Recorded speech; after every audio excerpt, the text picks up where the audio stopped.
दोस्तों, एक लड़का जो कमाने के लिए घर से बाहर रहता है और कई महीने तक घर वालों से उसकी बात नहीं होती है। इधर घर में उस लड़के के माँ बाप परेशान हो जाते हैं कि आखिर बच्चा गया कहाँ। तभी एक दिन पिताजी के पास एक वीडियो कॉल आता है और उस कॉल में वही लड़का होता है और अपने पिताजी को कहता है कि पापा, मैं पहुँच गया हूँ जहाँ पर मुझे पहुँचना था। यह फ़ोन मैंने इसलिए आपको किया है कि आप परेशान ना हो और आगे भी मैं आपको फ़ोन करूँगा। मैं जब भी नया फ़ोन ख़रीद लूँ तब तक आप परेशान मत होना। एक बार आप मेरी माँ से भी बात करवा दो। माँ भी उस लड़के से बात करती है, उसके हालचाल पूछती है और यह भी पूछती है कि तू कहाँ है, लेकिन वह इस बात को टाल देता है। यानी कि जहाँ पर वह होता है उस जगह का नाम वो बताता नहीं है और फिर फ़ोन काट देता है। इसके बाद कई महीने फिर से गुजरते हैं, उसका कोई अता पता नहीं होता है और ना ही उसका कोई फ़ोन आता है। कुछ दिन बीत जाने के बाद समाचारों में एक न्यूज़ आती है कि उस न्यूज़ में यह बताया कि हिंदुस्तान का एक लड़का जो कि पाकिस्तान में अवैध तरीके से घुस गया है और उसको अवैध रूप से सीमा पार करते हुए पाकिस्तान पुलिस ने हिरासत में लिया है। जब यह बात न्यूज़पेपर और मीडिया में आती है तो पता चलता है कि यह लड़का, जिसका नाम बादल बाबू होता है और यूपी के अलीगढ़ में बड़ला क्षेत्र के कृपाल सिंह का यह बेटा होता है।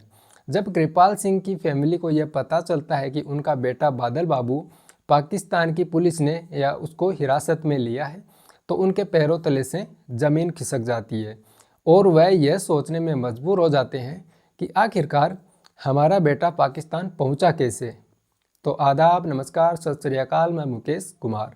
दोस्तों, वीडियो को लाइक कीजिए, चैनल को सब्सक्राइब ज़रूर कीजिए ताकि हमारा हौसला बढ़ता रहे और ऐसी स्टोरीज हम आपको सुनाते रहे। दोस्तों, कहानी आज की यह है कि यूपी के अलीगढ़ में एक लड़का जिसका गांव खिटकरी होता है, 20-22 साल का वह लड़का होता है जो कि दिल्ली के अंदर कमाने गया हुआ था और वहाँ पर टेलरिंग का काम करता था। बादल बाबू सोशल मीडिया का भी इस्तेमाल करता था, यानी कि फेसबुक वगैरह भी वो चलाता था। एक दिन फेसबुक पर ही उसकी दोस्ती पाकिस्तान की एक लड़की से होती है और उसकी उम्र 20-22 साल होती है और पाकिस्तानी लड़की का नाम सना रानी होता है। दोनों फेसबुक पर दोस्त होते हैं, आपस में चैट करते हैं, बातें करते हैं और इसी तरह कुछ दिन बीतते हैं। अब यहाँ पर बादल बाबू को यह लगने लगता है कि सना रानी उससे प्यार करती है और इस रिश्ते को मुझे आगे बढ़ाना चाहिए। इसके लिए वह एक प्लान बनाता है और सोचता है कि सना रानी से मिला जाए और वह भी इस तरह से मिला जाए कि वह भी एकदम से उसको सरप्राइज़ लगे। यानी कि बादल बाबू सना रानी को सरप्राइज़ देना चाहता था। इसके लिए वह प्लान बनाता है और फिर एक दिन अपने घर पर फ़ोन करता है और अपनी माँ से बोलता है कि माँ, मैं कमाई करने के लिए बाहर जा रहा हूँ, क्योंकि बाहर कमाई अच्छी होती है जिससे हमारा घर का जो गुजार है वो भी अच्छे से हो जाएगा और मैं आपको फ़ोन करता रहूँगा, आप पीछे से फ़ोन मत करना, आपको परेशान होने की कोई ज़रूरत नहीं है। इतना कहकर वह फ़ोन काट देता है। उसके बाद बादल बाबू इंडिया से दुबई पहुंच जाता है। अब दुबई पहुंचने के बाद वह प्लान बनाता है पाकिस्तान में सना रानी से मिलने का, क्योंकि पाकिस्तान जाने के लिए उसको वीज़ा चाहिए, लेकिन पाकिस्तान की गवर्नमेंट उसको वीज़ा देगी नहीं। यह सोचकर वह अवैध रूप से सीमा पार करने की कोशिश करता है, पाकिस्तान में एंटर होने की कोशिश करता है। पहली कोशिश में वह नाकाम हो जाता है और जब दोबारा कोशिश करता है अवैध रूप से पाकिस्तान जाने की तो उसमें वह सफल भी हो जाता है और पाकिस्तान के पंजाब प्रांत के मंडी बहाउद्दीन के माउंग गांव पहुंच जाता है। दोस्तों, यह वही गांव है जहां पर वह पाकिस्तानी लड़की सना रानी रहती है। इसी गांव से बादल बाबू को 27 दिसंबर 2024 को गिरफ्तार किया जाता है। जब पाकिस्तान पुलिस बादल बाबू से वीज़ा और पासपोर्ट मांगते हैं तो ऐसे कोई दस्तावेज़ वो उनको उपलब्ध नहीं करवा पाता है। उसके बाद उसको 14 दिन की न्यायिक रिमांड के बाद जेल भेज दिया जाता है। जब पाकिस्तान पुलिस उससे पूछताछ करती है कि आप कहाँ से आए हैं, तो वह पाकिस्तान पुलिस को अपनी प्रेम कहानी बताता है कि मैं इंडिया से हूँ और पाकिस्तान की एक लड़की जिसका नाम सना रानी है उससे प्यार करता हूँ। फेसबुक पर हमारी दोस्ती हुई थी और उसी को मिलने में यहाँ पर आया हूँ।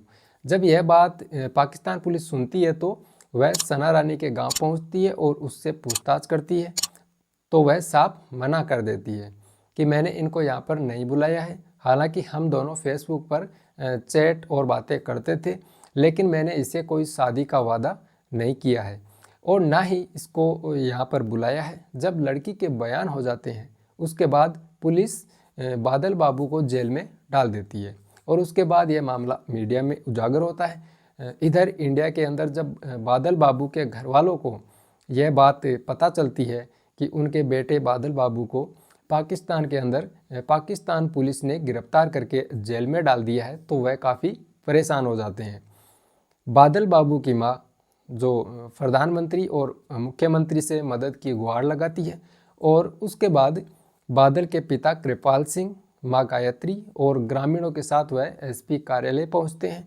वहां पर अमित जैन जो एसपी है उनसे मुलाकात करते हैं और कृपाल सिंह उनको बताते हैं कि बादल 8 वर्ष से दिल्ली में गांधीनगर धर्मपुर की एक कंपनी में सिलाई का काम करता था और वह एसपी को दिए प्रार्थना पत्र में यह भी कहते हैं कि 21 अगस्त को बादल कंपनी में गया था। उसके बाद भी मोबाइल फ़ोन पर लगातार बातें होती रही है और आखिर जो वार्ता हुई थी वह 29 सितंबर को हुई है। इसके बाद 30 अक्टूबर को दोपहर 12 बजे के आसपास एक वीडियो कॉल पर उससे बात हुई थी। उसके बाद में उसका कोई संपर्क हमारे से नहीं होता है।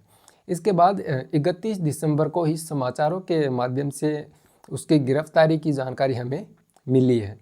उन्होंने उनसे गुहार लगाई कि आप किसी भी माध्यम से हमें हमारे बेटे से संपर्क करवा दीजिए, हमारी मदद कीजिए और उसकी रिहाई करवाओ।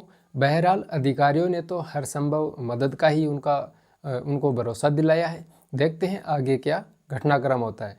तो दोस्तों, यह थी कहानी बादल सिंह या बादल बाबू की, जो कि कैसे एक तरफा प्यार में अपने देश को छोड़कर पाकिस्तान पहुंच जाता है और वह भी अवैध रूप से। दोस्तों, इस तरह की काफ़ी कहानियाँ आजकल हमें सुनाई दे रही है। बीते कुछ दिनों पहले ही ऐसे कई मामले आए हैं। एक स्टोरी सीमा हैदर और सचिन की है जो काफ़ी पॉपुलर हुई थी, आपको मालूम है। और उसी टाइम लगभग एक स्टोरी और थी जिसमें जयपुर की अंजू अपने प्रेमी से, यानी कि जो पाकिस्तान का होता है, मिलने के लिए पाकिस्तान पहुंच जाती है। और सीमा हैदर की अगर हम बात करें तो वह पाकिस्तान की होती है और इंडिया के एक लड़के से वह प्यार करती है और उससे मिलने के लिए वह इंडिया आ जाती है। दोस्तों, इस कहानी को सुनाने का मेरा मकसद आपको डराना या आपकी भावनाओं को ठेस पहुंचाना नहीं है, बल्कि आपको जागरूक करना है कि प्यार करने की कोई सीमा नहीं होती है। इसको सरहदें भी रोक नहीं सकती है, लेकिन अगर बात आए सरहदों की तो आपको वहाँ के कानून और जो नियम होते हैं उनको जानकर ही ऐसे कदम उठाने चाहिए। अगर बिना कानून कायदे जाने अगर आप ऐसा कोई कदम उठाएंगे तो निश्चित ही आप किसी बड़ी मुसीबत में पहुंच जाएंगे, जैसा कि यह बादल बाबू पहुंच चुका है। जय हिंद।